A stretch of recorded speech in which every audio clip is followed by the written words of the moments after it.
age. I was Miss Spotless Mom, wanted to be the perfect mom, right? It's clean, kids clean, house done, everything, right? On my 2 days off and then go back to work full time.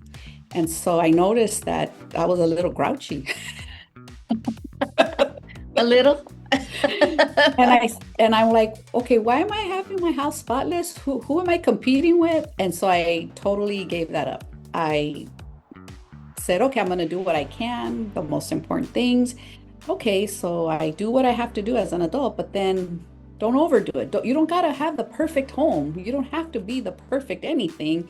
Just be good and then enjoy. Welcome to Let's Talk About It Tuesdays, where I share conversations that I have with successful women, all answering the same questions.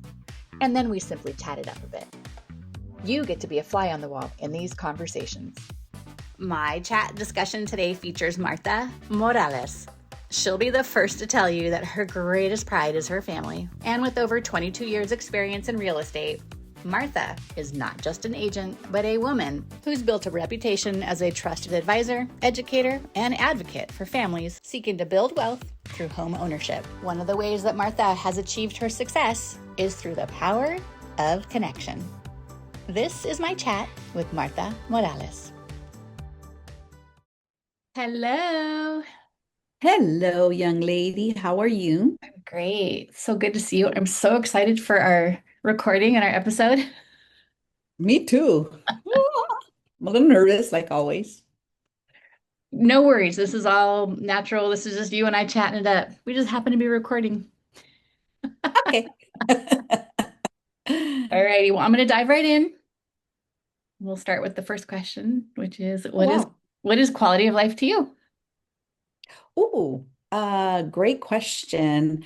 And I've always said quality over quantity when I was raising my Mm. kids. And so I think it's quality means if we're interacting, sharing, having fun, that's all that matters. So that's what I think quality is all about. If you're enjoying yourself and getting close to someone. Ooh, nice. Tell me more. What does that look like for you? So I like to host. I'm a hostess at my house. And we're just inventing reasons to hang out with the people we really have a lot in common, that we share our ideas, our way of life. And so we're always looking to just cigar night, watch the soccer game for the World Cup night. It doesn't have to be birthdays or anything like that. So we love hanging out with our very close friends. And then, of course, our family, our daughters when we can, sharing uh, quality time with them too. And of course, lastly but not least, my husband, we do a lot of things when we're together. We have a lot in common, which is good. Yeah, So we have again a list of like, let's do this, let's do that together, and we always seem to agree. I love that. And you literally are using the quality time versus quantity of time in Hmm. that. And so that cliche is not a cliche for no reason. There's a reason that it's a cliche because it Hmm. applies. Hmm. And Hmm. so you already answered my second question was how do you implement your own quality of life into your life? So far, you're winning. Well, and then remember I always like to, like when I can, and I will include it in my calendar, is my friends that maybe aren't the ones we hang out with so much, but they're Yeah. still my very good friends. So hey, let's have lunch, Yeah. on Wednesday, or let's have coffee like we've done. Hmm. That to me is also, if I do it every 3 months, every 4 months, then I think I'm hoping that's good for them as much as for me. Yeah. Catch I up know time. yeah, I know you to be deeply a connection person. That when you and I spend time together, it is not always, it's not what's the word I'm looking for?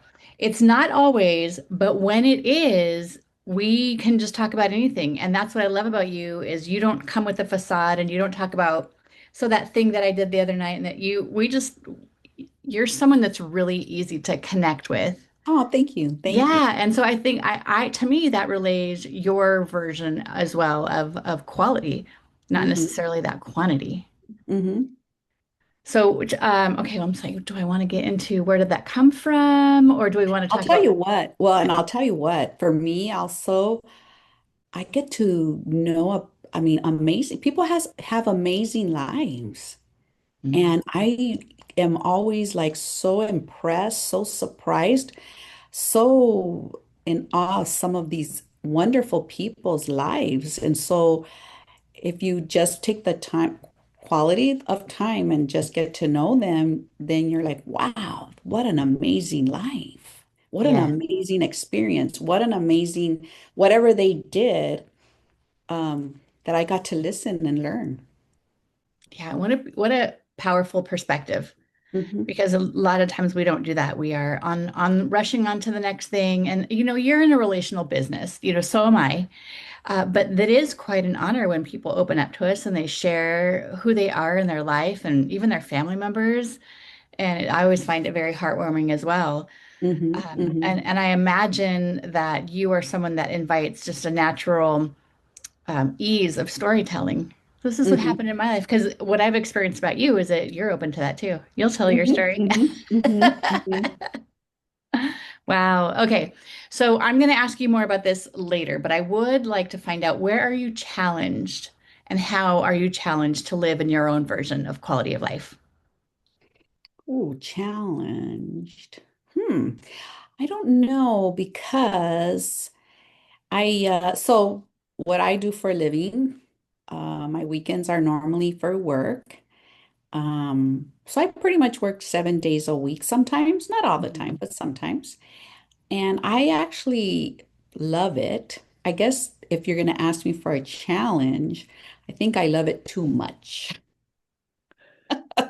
Tell me more. And so, well, and so I don't want to miss that opportunity to explain or educate. And so I always say yes. Mm. So I guess my challenge is sometimes putting a day of just, but then I have them. I don't want to sound like, oh my gosh, I'm work, work, work. No, because then I say, no, I'm not gonna, I already have this set up and I'm not gonna, um, sacrifice it. I will do what I said I was going to do with my husband, my family, my kids, my friends, whatever. So I don't think in a negative way.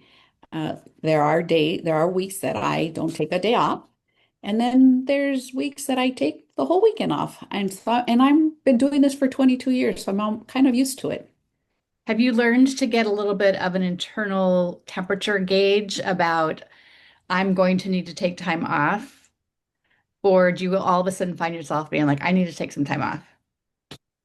I will, yes. So I will. Okay, I already did 2 weekends in a row.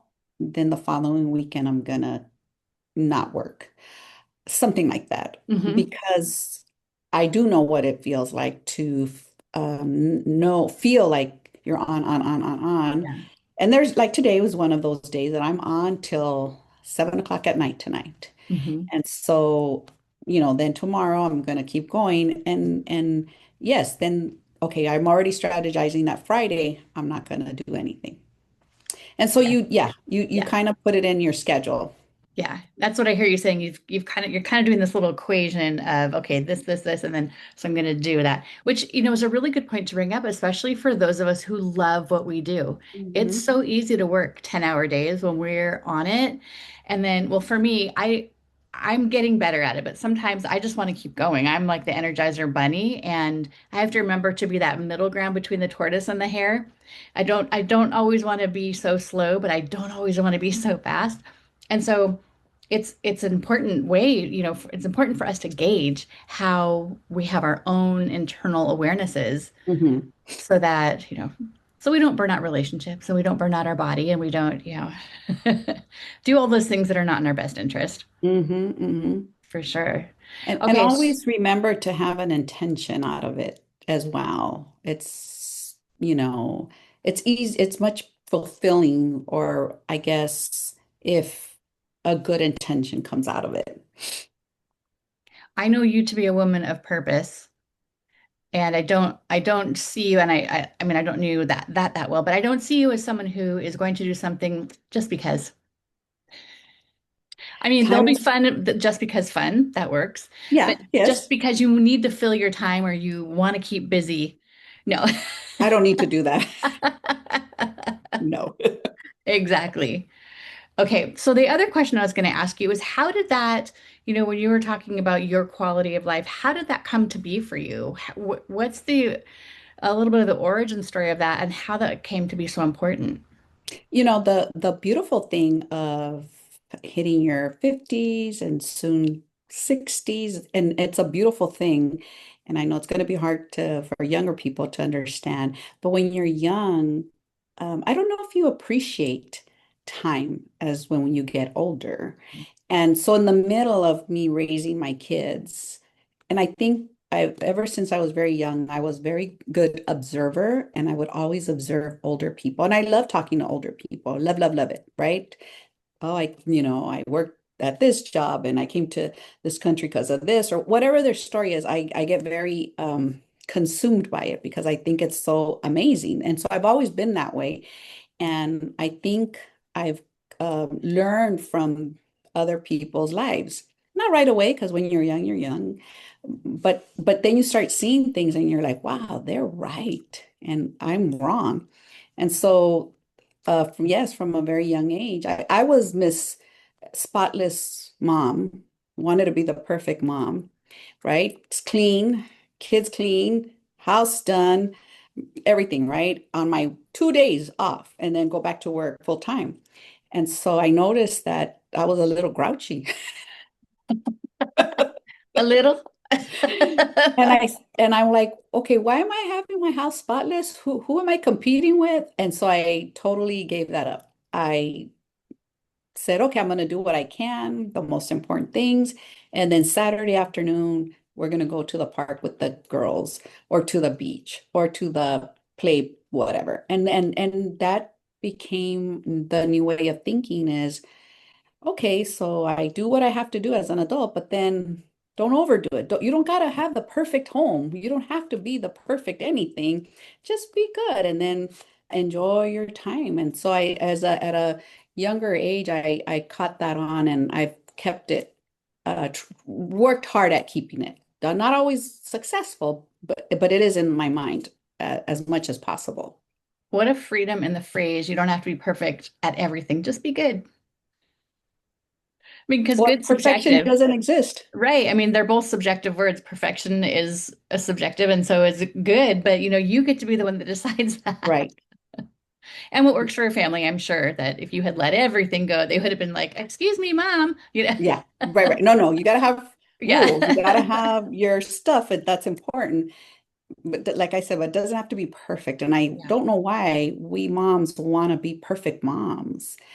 At least I did. I wanted to be the perfect mom. And yeah, right. That's something that's very, very, and like you said, perfect to what? To Yeah. who? Whose Yeah. perfection are we looking for? And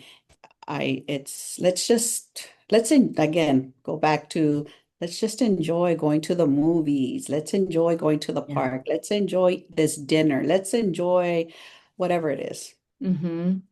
Yeah, it's making me think of, the importance of intergenerational. You mentioned people who were a little bit older when you were younger, they would say this, and here you are raising a family and just that importance of, okay, I didn't hear it then.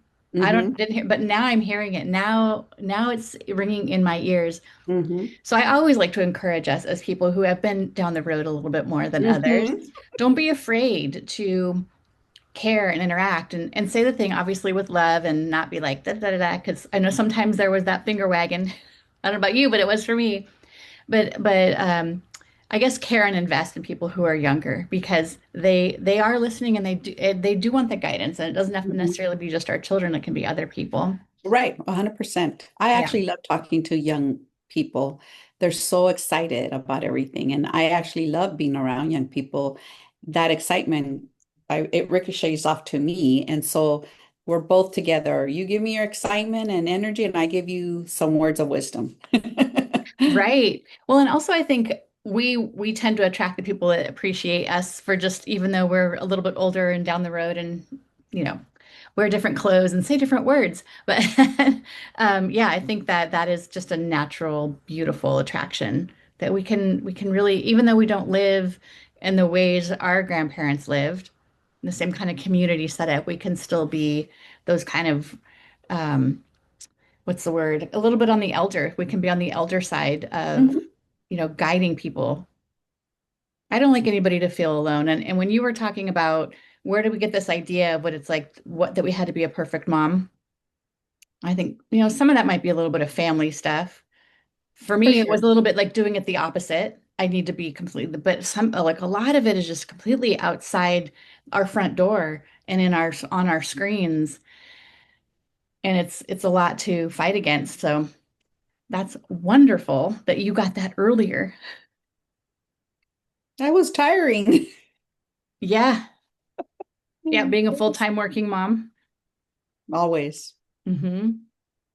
And I love it. I loved always working. It's never what would ever say, I wish I wouldn't have had kids. Never, ever. I loved having my kids and I loved working. And so you got to find a way to make everything work. The third factor is, I will say, is your spouse. They have to really be supportive. And I was very lucky to have a very supportive husband. And so he always was ready to go to help with whatever I needed. Yes, having a supportive partner in your home or your life, or even just, I mean, because not everybody has a spouse, but some people Correct. do have family members or adopted family members to be that supportive person. Hmm. Yeah. Okay, so when I first met you, I cannot remember the word for the life of me, so please remind me what it is. You said, well, and you didn't say advocate, you said another word, and you introduced yourself because you really like to stand up for women and people's rights. What was the phrase that you used? Gosh, I don't know if I remember. I don't know. You Um, can guess. I mean, it is advocate. It is, yeah, you're right. I don't remember using that word as much, but yes. We're going to figure this out because you have a heart for people and love that about you. What are you So do most you. passionate about? What am I most passionate about? Is that the question? Hmm. I really, I have a lot of passions. I'm very passionate. I'm a little overboard, I think, sometimes when I meet some people. I really am a passion, though. I have a passion for education Hmm. because without education, you can't make decisions. And how do you get education? Speaking to as many people as possible. And that way you get that version, that version, that version, that version. And so now you can say, oh, I like what she said. Oh, I don't agree with what he said. And you can make a better decision. But when Yeah. you're only staying in the one circle of family or friends or whatever, then you only have maybe one or two types of thinking, whereas instead of having 10, and maybe some of them are very slimmer, but then some of them are a little bit different. And that's where you're like, oh, I never thought about it that way, or oh, I did. So how can you the to make decisions, you have to have the education. And I don't mean just college, I mean Yes. people, different types of people from all over and and getting their point of view. And so now you can make a decision. And I do love education. I was just having this thought, I don't know if it was yesterday or the day before, of the importance of going outside of our bubble and our circle, especially when we were raised in, a lot of times parents like to raise us up in the way we're supposed to go. And what do you mean you're going outside of that? But it's so important. I mean, even if we look at our history, what we were taught in school versus the real history, Correct. and we know a lot of that, the truth about that now because of our outside perspective and talking to Hmm. people and listening to people. Hmm. And I was Yeah. literally just thinking about that the other day. Okay, I'm just gonna bug me, and if I do not figure out the word on this episode, I'm gonna put it when I do the post-production because it was so impactful to me. Hold on. I mean, this is unedited. I'm just gonna look and see. I might even have it. Did you My write your notes? Yes, I'm old school. I write notes. Me too, me too. And I have a file drawer. Anyway, while we're still talking, I'm just gonna kind of go through my thing, my little note thing, and see even I don't even know if I have you in here, but um because you've also what I've seen of you and what I know of you is that you not only do you have a heart for people, you have a heart for this elevating people. And you say, not that you're a real estate agent, you say, I help people build generational wealth. And to our community, that is so different and so impactful in the way that you're saying that. You're not just helping somebody buy a home. Where did that come from? Again, it's your past and I've been talking, like you said, I talk to people all the time and I didn't, you don't realize wealth. What does that mean? People don't understand that word and they think, oh my gosh, I got to do all this stuff to build wealth when it's not that much. Yeah. But going back to, yes, when I got married, I feel like we got married and we just, I don't know, just did things. We bought our home. Then we got married. Then we started children. And then my husband started saving in his 401k, which I thank God. I didn't realize how important it was back then. I didn't even could care less. And it just seemed like we fell instead of understanding the power of putting money aside for your future. And so that's where I guess I just want to again educate you. It's not hard. It's not impossible. It's not difficult. It's just understanding what it can do for you later. Right now, you're young, you're 20, 30, 40. Let's go. Get to work. Awesome. I'm there with you. But when you start needing to, maybe you get a little sick. Um, who knows? Then you have that stuff put aside for you to be able to do what you Mhm. need to or want to do. But if you don't plan for your future, but again, choices are minimal, options are minimal. And Right. that's what wealth gives you is options. And to the person that says, I can't afford to buy a home. I mean, we live in Southern California and housing prices are outrageous, especially comparatively compared to the, earned wage. How do you educate people on that? Okay, great question. I can't afford it. Okay, let's talk about it. What does that mean for you? And a lot of people say, well, I don't want to give up my life. I don't want to pay just to live in a house. And first question I ask them is, how old are you? Oh, I'm 25, 27. Okay, so let me ask you, are you making the most money you will ever make? Well, no, I just started. Okay, awesome. So right now you're making this amount, but in 2 years, 5 years, you're going to make more, but your payment's going to stay the same. And so you will be able to build savings and be able to have the vacations and the new Yeah. car and all that stuff. So it's just discipline, it's just planning, it's just habits. That's really what it is. And then again, your mindset. If you understand that that house you're buying today in 10 years, 20 years, it's going to be worth X, you're paying yourself. You're Mhm. really paying yourself for that wealth that you're building through equity in the best state of the United States, where homes go up in value because of the value of our state. It Yeah, doesn't happen in Kansas, it doesn't happen in Iowa, but it happens in right. California. And then the other Mhm. thing I always say is, well, have you thought of, right now there's a lot of programs out there that California wants you to own. They want you to start building wealth. So there's so many programs that you might get into a house with only $5,000. Yeah. Can you do that? So I just try to go over all the options and that way they can see the big picture because it is overwhelming. Again, we have Yes.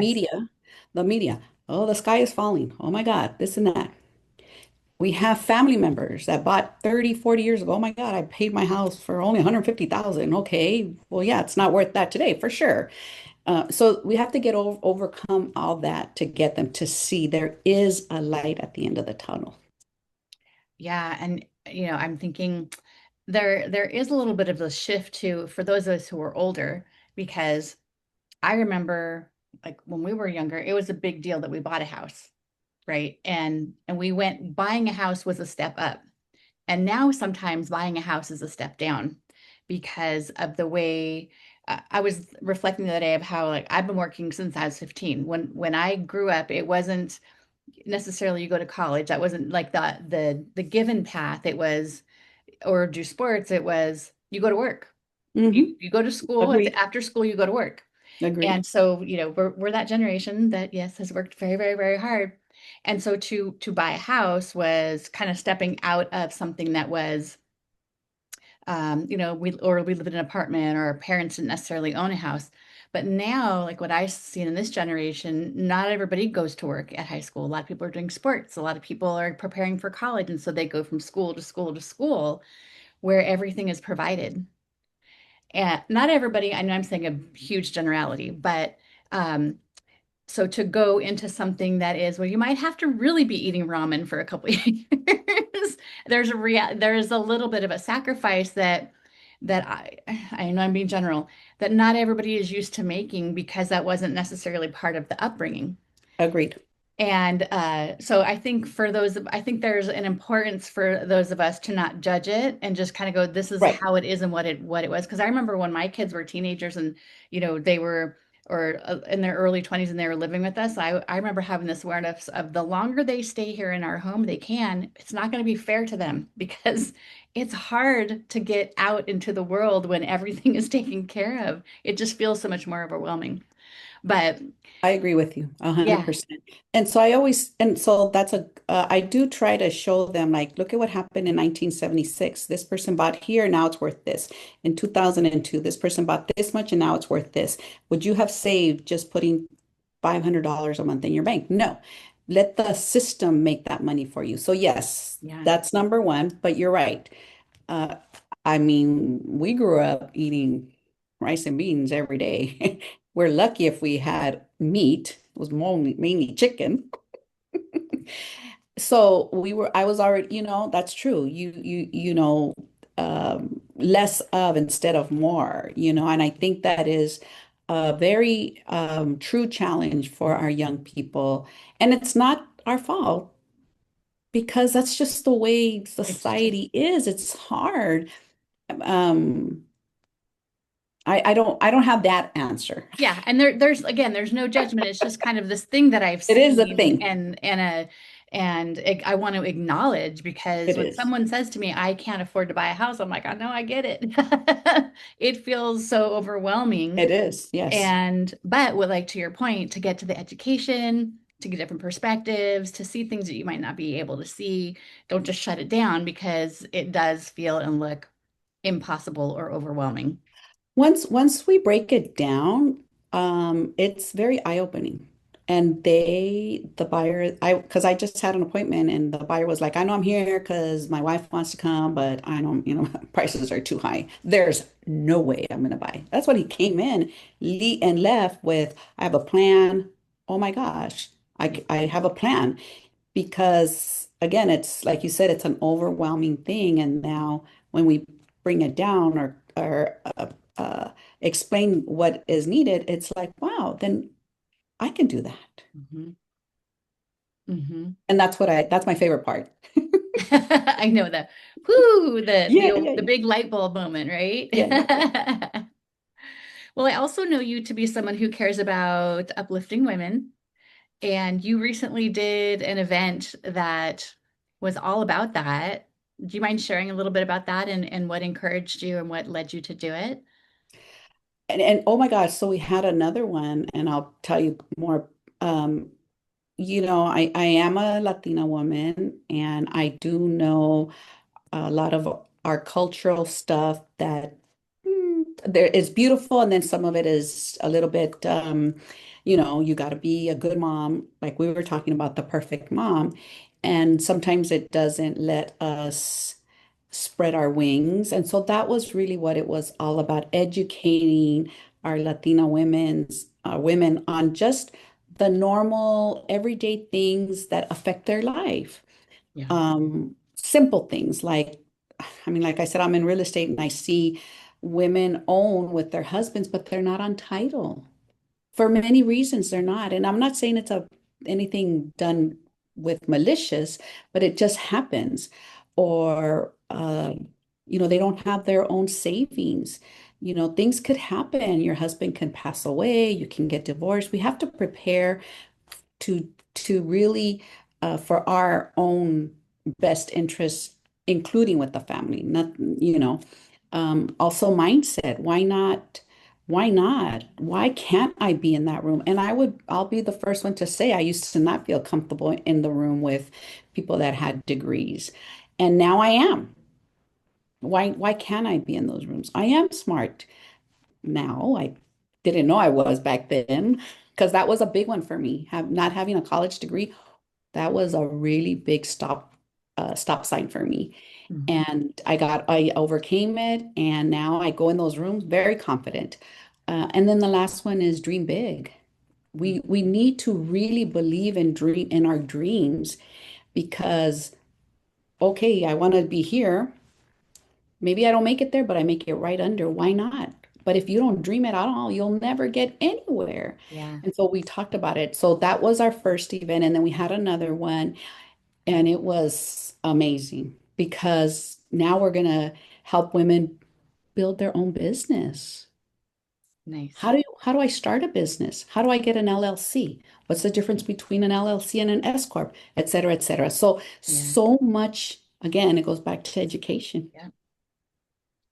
And so it was very exciting for me to, um, after the fact, that was great. I never heard of that, or, connect me, help me do that, or, it was very fulfilling, Mhm. um, because we need more women in those positions to help.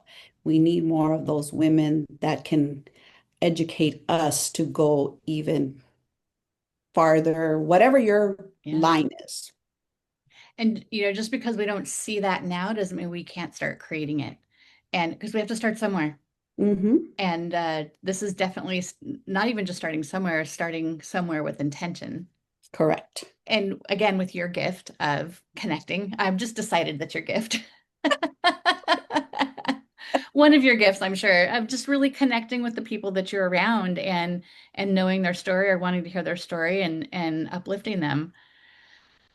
Wonderful. So are you having another one anytime soon, or how is that going for I'm you? in the plans. I'm planning it soon, and we're going to start meeting to see, when and all that stuff. Because it does take time to plan those type of Yeah. events to get the word out, all that stuff. So I don't have a date yet, but we are working on it very soon. And of course, I'll let you know. Yes. Okay, good. Well, if you want to share that with anybody that watches this, I can go ahead and put that in the show notes and let everybody know how to find you for when they're ready to buy a house or know Sure, more I about will the send you program. all my stuff. Yeah, exactly. But Martha, I really appreciate you spending some time with me and sharing a little bit more of your everyday success because success is at so many different levels and in so many different ways. And I see you as someone that is successful in the quality of life that you have created for yourself and with the people that you touch. So thank you.